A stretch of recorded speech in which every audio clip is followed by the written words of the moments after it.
اور اس کے ساتھ پھر خرافات یہ جو شامل ہو چکی ہیں، اس نے معاشرے کو پیس کے رکھ دیا۔ جو مزارات پہ ہو رہا ہے ہم ڈٹ کے اس کا انکار کرتے ہیں، اللہ کے علاوہ کسی کے سامنے سجدہ جائز نہیں ہے، بلکہ ہمارے امام احمد رضا خان فاضل بریلوی نے لکھا ہے، آپ فرماتے ہیں کہ سجدہ قبور بالاتفاق حرام ہے اور طواف قبور بالاتفاق حرام ہے، زیارت قبور بالاتفاق جائز ہے، بوسہ قبور مختلف فی ہے، احوط یہ ہے کہ نہ دیا جائے، یعنی بوسے سے بھی اگر گریز کر لیا جائے تو کسی کو کوئی اور شائبہ نہ ہو تو یہ بھی بہتر ہے۔ لیکن خیر بوسے کے بارے علماء قائل ہیں، اس پر دلائل بھی موجود ہیں، لیکن قبروں کے سامنے یوں ہی کھڑے ہو جانا اور کھڑے ہو کر کے یوں سر جھکانا یہ جائز نہیں ہے۔ علامہ اقبال کہتے ہیں کبھی تم نے دیکھا کوئی کتا بھی کسی کتے کے آگے سر جھکاتا ہو؟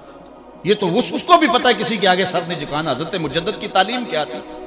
یہی بات کہی تھی اکبر نے کہ سجدہ نہیں کرتے تو ساری جھکا دی، آپ نے فرمایا نہیں جھکاؤں گا۔ پھر اس نے آپ کو دربار میں بلوایا، سازش کی، دروازہ چھوٹا رکھا کہ حضرت مجدد الفسانی جب داخل ہوں گے تو سر جھکا کے تو گزریں گے، تو کہوں گا لو سر جھکا ہی لیا، لیکن جن کے سر کو اللہ بلند کرے کون جھکا سکتا ہے؟ حضرت مجدد جب دروازے پہ پہنچے تو سمجھ گئے کہ یہ میرے لیے ایک جال بنا گیا ہے کہ جھکوں گا تو گزروں گا۔ آپ نے پہلے اپنی ٹانگیں داخل کی۔ تو اقبال خراج پیش کرتا ہے، حاضر ہوا میں شیخ مجدد کی لحد پر، وہ خاک کے زیر فلک مطلع انوار، گردن نہ جھکی جس کی جہانگیر کے آگے، جس کے نفس گرم سے ہے گرمی احرار، وہ ہند میں سرمایہ ملت کا نگہبان، اللہ نے بر وقت کیا جس کو خبردار۔ اس لیے کسی کو اپنے سامنے جھکانا یا کوئی میرے لیے کھڑا ہو، حضور نے یہ بھی فرمایا کہ جو شخص یہ ارادہ رکھے کہ میرے لیے لوگ کھڑے ہوں اپنا ٹھکانہ جہنم میں تلاش کرے۔ آج خود اگر کوئی کھڑا ہو جائے تو یہ اس کی مرضی، اور حضرت سعد آئے، حضور نے فرمایا قوموا الی سیدکم، یہ تمہارا سردار آیا، اس کا اٹھ کے استقبال کرو۔ لیکن اگر کوئی خود چاہے کہ میرے لیے کھڑے ہوں تو اس کے لیے یہ وعید فرمائی۔ اس طرح اگر تمہارے کوئی ہاتھ چوم لیتا ہے لیکن ہاتھ چومنے کے بغیر یوں گردن جھکانا یہ درست نہیں ہے، لیکن ہاتھ چومنے کے لیے تو وہ صحابہ کے عمل سے ثابت ہے۔ لیکن اگر کوئی چاہے کہ میرے ہاتھ چومے جائیں اور اگر جو نہیں چومتا تو اس سے ناراض ہو جاتے ہیں۔ میں ایک دفعہ ایک صاحب کو ملنے گیا تو ہم ہر شخص کے ہاتھوں نہیں نہ چومتے، آخر جو ہے وہ کسی کے ہاتھ چومنے ہوں تو پھر کچھ دیکھنا بھی تو ہوتا ہے، دل اسے دے دیں جو دل بر ہی نہ ہو۔ تو ہم تو کسی کے ہاتھ چومتے ہیں نا، ہم وہ ہاتھ چومتے ہیں، وہ پاؤں چومتے ہیں جو راہ حق کے مسافر ہوتے ہیں، ہم ان ہاتھوں کو بوسہ دیتے ہیں، اور اگر ہماری آنکھوں کی پلکوں کے ساتھ لگ جائیں تو اعزاز سمجھتے ہیں۔ تو خیر میں نے مصافحہ کیا تو ناراض ہو گئے، انہوں نے پکڑ کے میرے ہاتھ چوم لیے، کہنے لگے لو کیا بگڑا ہے میرا؟ میں نے کہا کہ ٹھیک ہے تمہارا کچھ نہیں بگڑا، لیکن میرا بھی کیا بگڑا اگر نہیں چومے تو یہ عجیب سی کہانی ہے، ناراض ہو جاتے ہیں۔ ایک بت خانے بنے ہوئے ہیں، لوگ آئے ہمیں خدا ملاؤ، تم نے اپنی پوجا شروع کروا دی۔ لوگ آئے کہ خدا کا نام جپا جائے اور تم صرف اپنی ہی خوشامد چاہتے ہو، ہر وقت تمہارا ہی ذکر ہو۔ میں کتنے آراس کو جانتا ہوں جہاں اللہ رسول کا ذکر نہیں ہوتا، پیر کا ہی ذکر ہوتا ہے، کرامتیں بیان ہوتی ہیں، اور پھر آج کل جھوٹی کرامتوں کا ایک کاروبار چلا ہوا، عجیب رنگ ڈھنگ ہے، عجیب بات ہے، خوابیں گھڑی جا رہی ہیں، کرامتیں گھڑی جا رہی ہیں۔ میرے پاس بھی کئی لوگ آئے خوابیں لے کر، جی یہ ہم نے دیکھا ہے، میں نے کہا تم نے دیکھا ہوگا، میں نے نہیں دیکھا ہے۔ لوگ بڑے مفاد پرست ہیں، بڑے بڑے رنگوں میں آتے ہیں۔ ایک بندہ میرے پاس ایک دفعہ آیا کہ جی میرے پاس 12 موئے مبارک ہے، میں 2 آپ کو دینا چاہتا ہوں۔ میں نے کہا تو لوٹ سیل لگائی ہوئی ہے، موئے مبارک کوئی تماشا ہے؟ جہاں سے مرضی کو بال اٹھا کے کہہ دیتا ہے یہ حضور کا موئے مبارک ہے، یہ کوئی تماشا ہے؟ اگر کوئی ہے اور کثرت سے دنیا پر موجود ہے وہ تو برکت والی بات ہے، لیکن آج ہر لئی میں رازدار دی شدے والی بات ہے، اور ہر شخص جو مرضی دعویٰ۔ ایک بندے نے ایک دن مجھے رات کو فون کیا، جناب کہاں ہے؟ میں نے کہا گھر میں ہوں۔ کہنے لگا باہر نکل کے دیکھو۔ میں نے کہا کیا ہے؟ کہا جی آسمان کی طرف دیکھو۔ میں نے کہا ہوا کیا ہے؟ کہنے لگا چاند کے اندر حضور کی تصویر ہے۔ میں نے کہا تو پاگل ہے، لوگوں نے زندگیاں گزار دی اور زیارت نہ ہوئی، اور تو جو ہے لوٹ سے لگا دی ہوئی ہے کہ چاند کے اندر تصویر لگا دی۔ میں نے کہا کمال ہے، بات کرنے والی ہے تیری۔ ہمارے ہاں ذوف الاعتقادی اتنی پھیل گئی ہے کہ جو بات کرے لوگ پیچھے دوڑ پڑتے ہیں۔ کئی ایسے واقعات ہوئے ہیں، کوئی کہتا ہے میرے گھر میں حضور کے قدم لگے ہیں، کوئی کچھ بول رہا ہے، کوئی کچھ بول رہا ہے۔ یہ لوگ اللہ سے ڈرتے نہیں ہیں، خوف نہیں کرتے۔ جھوٹی خوابیں، جھوٹی کرامتیں اگر سچی ہیں تو میں ان کا انکار نہیں کرتا، لیکن اس وقت معاشرے کے اندر جو کچھ ہو رہا ہے میں اس کی نشاندہی کر رہا ہوں۔ اپنے بھی خفا مجھ سے ہیں، بیگانے بھی ناخوش، میں زہر حلال کو کبھی کہہ نہ سکا کند، بات وہی کہتا ہوں سمجھتا ہوں جسے حق، نئے ابلۂ مسجد ہوں نئے تہذیب کا فرزند۔ میں کہتا ہوں اگر جھوٹوں کے پیچھے چلو گے رسول اللہ ناراض ہو جائیں گے تم سے۔ یہ جرت کیوں کرتے ہو، یہ ہمت کیوں کرتے ہو، کیوں جھوٹے دعوے کرتے ہو؟ سچ بولو، تمہارے پیچھے کوئی لگے یا نہ لگے اس کی پرواہ نہیں ہے۔ یا ایھا الذین آمنوا اتقوا اللہ وقولوا قولا سدیدا، اللہ فرماتا ہے ایمان والو سیدھی سیدھی بات کرو، پھر کیا ہوگا؟ یصلح لکم اعمالکم ویغفر لکم ذنوبکم، وہ تمہارے اعمال بھی ٹھیک کر دے گا، تمہارے بخشش بھی فرما دے گا۔ نہ لوگ اکٹھے ہوں، نہ مجمع بنے، نہ حلقہ بنے، یار یہاں تو 72 ہوں تو وہ بھی قبول ہے۔ یہاں مقدار نہیں دیکھی جاتی، یہاں معیار دیکھا جاتا ہے، سر نہیں گنے جاتے، دل گنے جاتے ہیں۔ یہاں یہ دیکھتے ہیں، مت لوگوں کو جو ہے وہ کھلونے دے کے بہلاؤ اور لوگوں کی عقیدتوں کو لوٹو اور لوگوں کے ساتھ ظلم کرو، زیادتی کرو، اپنی آخرت بھی کالی کرو اور لوگوں کی آخرت بھی کالی کرو۔ آپ دیکھیں دائیں بائیں، اپنی نظر رکھیں، نگہباں بن کے جو اہل چمن کی آبرو لوٹے۔ چمن والو عقیدت چھوڑ دو ایسے نگہباں کی، کوئی حق کا مسافر تلاش کرو، چاہے اس کے کپڑے پھٹے ہوئے ہوں، کرامت اس کی نہ ہو ساری زندگی کے اندر، لیکن محمد عربی کی غلامی تو ہو نا۔ حضرت شاہ نقشبند بخاری سے کسی نے پوچھا حضور آپ کی کوئی کرامت؟ فرمانے لگے اس سے بڑی کرامت کیا ہو سکتی ہے، اتنے گناہوں کے باوجود زمین پہ چل رہا ہوں اور زمین مجھ کو دنسا نہیں لیتی اپنے اندر۔ ہمارے بزرگوں کی تو کہانیاں یہ تھیں، اور آج تھوک کے حساب سے کرامتیں دی جا رہی ہیں۔ آج کے پیروں کی اتنی کرامتیں، غوث پاک کی بھی اتنی کرامتیں بیان نہیں ہوتی جن کی ان کی کرامتیں بیان ہو رہی ہیں، دڑا دڑ کرامتیں بیان کر رہے ہیں۔ ایک بندے کے یہاں بچہ پیدا ہوا اور اس نے یہ شور کر دیا کہ یہ رمضان کے دنوں میں دودھ نہیں پیتا، اس لیے کہ حضرت غوث پاک بھی نہیں پیتے تھے، وہ بھی پیدائشی غوث تھے اور یہ بھی پیدائشی غوث ہے، اور رمضان کے دنوں میں دودھ نہیں پیتا۔ اچھا کوئی 2-4 ماہ گزرے تو اس غوث کی ماں کو طلاق دے کے نئی عورت سے شادی کر لی۔ میں نے کہا کم از کم اتنا تو خیال رکھتے، جس نے غوث جنم دیا ہے اس کو تو عزت سے گھر سے رکھتے۔ تو یہ کیا تماشے ہیں، کیا لوگ بے وقوف ہیں؟ اب لوگ سمجھنے لگے ہیں، لوگ جو ہے وہ ان وجہ سے پھر دور دین سے ہوتے ہیں، نقصان یہ ہوتا ہے۔ لیکن میں آپ کو کہتا ہوں دنیا سے حق ناپید نہیں ہوا۔ اگر مداری گر موجود ہیں، ڈاکو لٹیرے اور چور موجود ہیں، تو حق کا ڈنڈورا دینے والے بھی اس دھرتی پہ بستے ہیں۔ ہمارا رویہ یہ ہے کہ ہم کسی ایک شخص سے بدزن ہو جاتے ہیں تو پورے طبقے سے بدزن ہو جاتے ہیں۔ کئی بندوں کو میں سمجھا جو میں دیکھا ہوا ہے پیروں کو، اور تو نے دیکھے ہوئے ہی نہیں، جن کو مل کر زندگی سے عشق ہو جائے وہ لوگ شاید آپ نے دیکھے نہ ہو، مگر ایسے لوگ بھی ہیں کہ جن کو دیکھ کر کے زندگی گزارنے کا ڈھب آ جاتا ہے، سلیقہ اور طریقہ آ جاتا ہے۔ ان لوگوں کی تلاش کرو۔ اگر ایک دکان سے کپڑا صحیح نہ ملے، سودا صحیح نہ ملے، تو آپ جو ہے کیا کھانا پینا چھوڑ دیتے ہیں؟ آپ کو پتا پورے شہر سے مٹھائی کہاں سے اچھی ملتی ہے، آپ کو پتا پورے شہر سے کپڑا کہاں سے اچھا ملتا ہے، آپ کو پتا پورے شہر میں جو ہے وہ فلاں چیز اچھی کہاں سے ملتی ہے۔ دین بھی ڈھونڈو کہاں سے خالص ملتا ہے اور کہاں سے نہ خالص ملتا ہے، اس کے لیے محنت کرنی پڑے گی۔ جھولی میں یوں نہیں ڈال دیا جائے گا، اس کے لیے تمہیں جانا پڑے گا، کوشش کرنی پڑے گی۔ ہاں 1 سے دھوکہ کھاؤ گے، 2 سے کھاؤ گے، 3 سے کھاؤ گے، لیکن جو تم دھوکہ کھاؤ گے تم تو رب کے نام پہ کھاؤ گے نا۔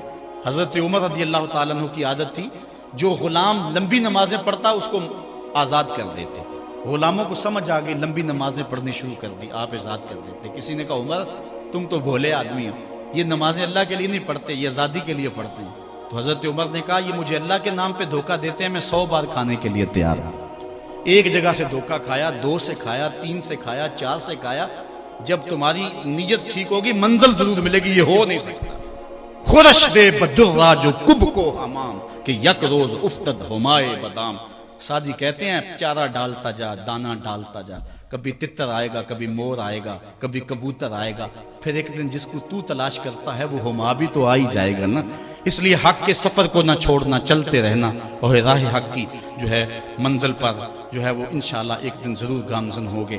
بات لمبی ہو رہی ہے، ہم نے اپنی اصلاح ان سارے پوائنٹس میں کرنی ہے۔ میں آپ کو 4-5 باتیں خاص طور پہ ضرور عرض کرنا چاہتا ہوں۔ ایک، اپنے عقیدے کی اصلاح کریں، اس میں کوئی پل پلا پن نہ آنے دیں اور کوئی اس کے اندر کوئی نرمی نہ آنے دیں۔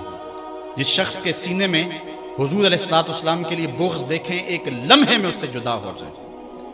جس کے سینے میں، جس کی زبان پر صحابہ کے لیے کوئی نازیبا لفظ دیکھیں، ایک لمحے کے لیے اس سے جدا ہو جائیں۔ جو اہل بیت کو بھونکتا ہو پرواہ نہ کریں اس کی، چاہے قریبی رشتہ دار کیوں نہ ہو۔ اولیاء اللہ کی عظمت جس کے سینے میں نہ ہو، اس کی دوستی کو ایک لمحے سے اپنے سے دور کر دیں۔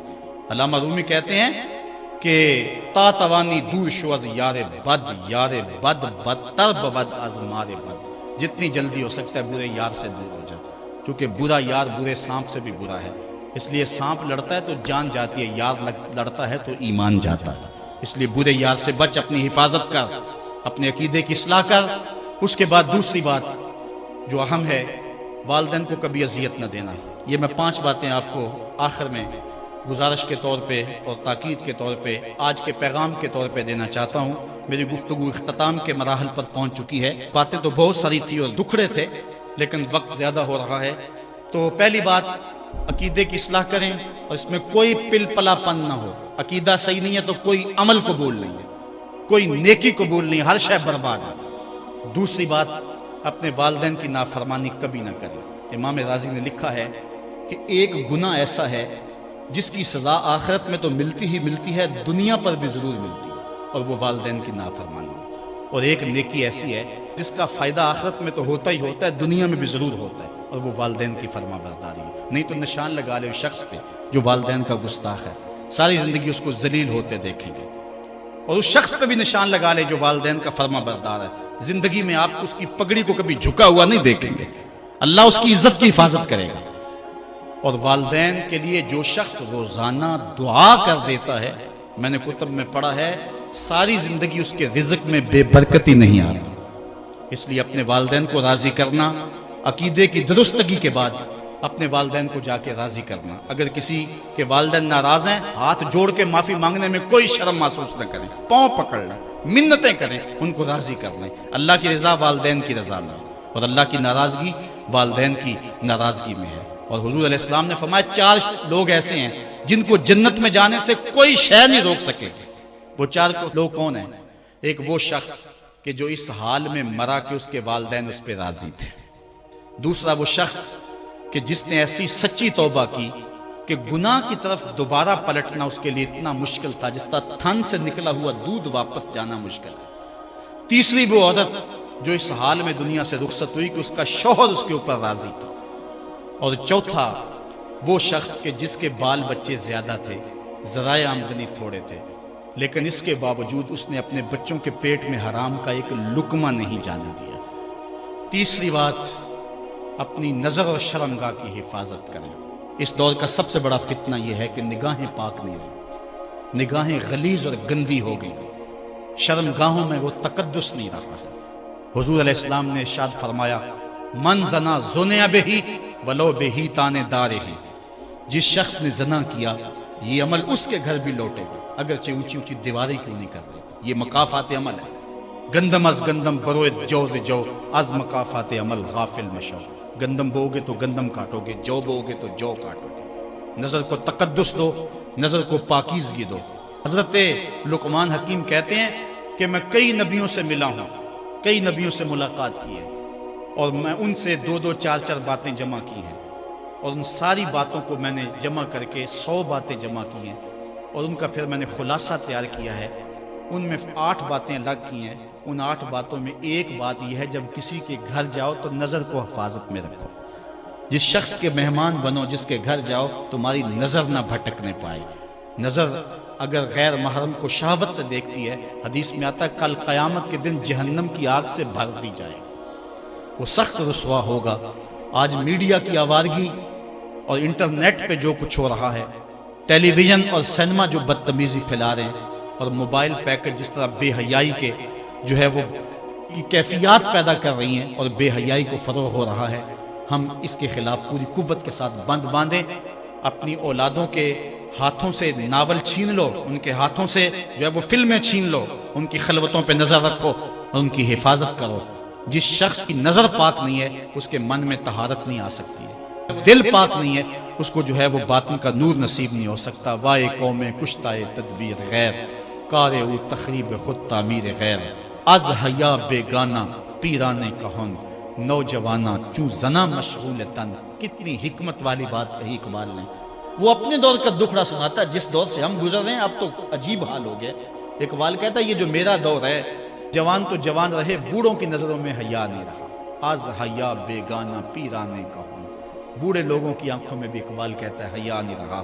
نوجوانہ چوں زنا مشغول تن، اور نوجوان عورتوں کی طرح اپنے تن کے ساتھ لگے ہوئے ہیں، اپنے